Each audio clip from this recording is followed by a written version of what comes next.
Aloha guys, how's it going? I just got off the phone with a new client. She was referred to me through an agent friend of mine who I work with a lot here in Orange County.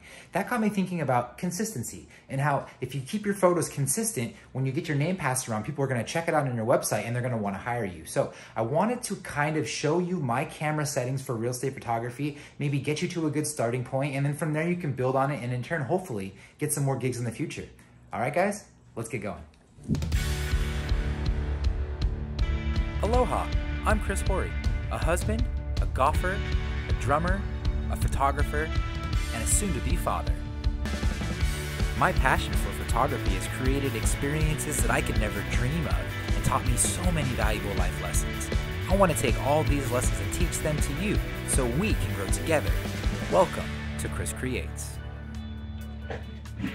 All right guys, what up? So camera settings. Camera settings in real estate photography are very consistent. I always kind of start the shoot with the camera set up the same way, and then when I end the shoot, it's just been slightly tweaked a little bit to fit the home. Every home you shoot it's getting light through all the windows. Depending on the time of day that you're shooting and what it looks like that day will change kind of how the camera settings are set just slightly from the beginning to the end. Every room might be slightly different, or one side of the house versus the other side of the house might be slightly different. But overall, if you start in the same place, it will definitely help you keep everything consistent and looking great every single house.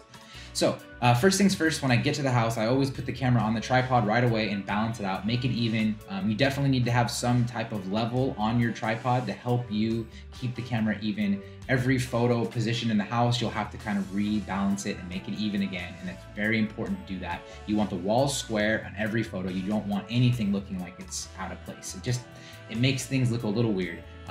If you're shooting on kind of an extra wide lens, it will also, you'll see some curvature, and the more that you're not square, the more the curvature will look kind of funky in the shot. So pay attention to that. Once you have your camera on your tripod, I go immediately into the camera settings and I just put it on the same thing every time. It's a 1/5 shutter speed, it's a f8 and ISO 100. It's very simple. I don't change that very much throughout the shoot unless the light outside changes. That's the only thing that will change, is if I move to a different room and the light's brighter or dimmer, that will kind of make me adjust.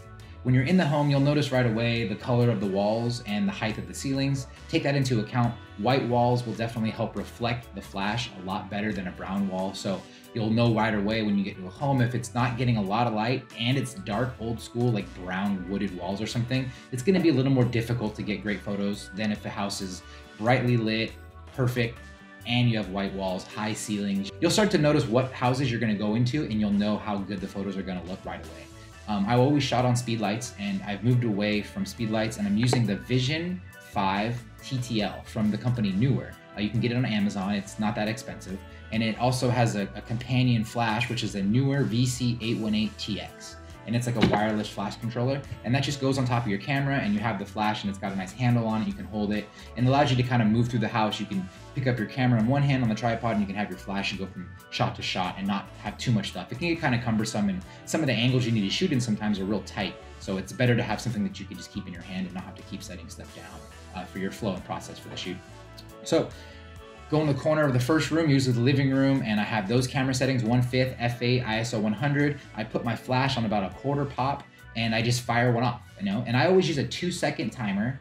That allows the camera to stay, with 1/5, you can kind of get in the weeds with the camera shifting, so you can never shoot it handheld. You have to put it on a tripod. And the 2-second timer for me allows me to push it and let it sit, and then the camera pops. Some people use the wireless trigger, some people use the iPhone or the app triggers, whatever is consistent for you.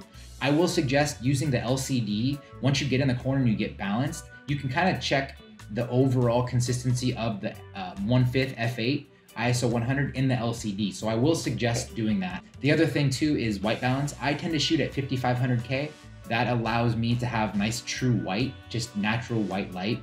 That just allows my camera to look as clean as possible and the same every time. And if the client's like, well, I want it more yellow, or can it be more blue or white? And I'll adjust in post from there. When you're on site, just be the most awesome version of yourself. Always ask questions and listen to the agent. They're gonna be the biggest stepping stone to more work. I can't express that enough. Get out there and shoot as much as you can. Don't be discouraged. And yeah, this has been freaking awesome. I'm glad you guys checked it out. Right here, you will see there's gonna be another video. So if you're interested, check that out, and subscribe, like, comment, and we'll see you guys later. Shakas, brah.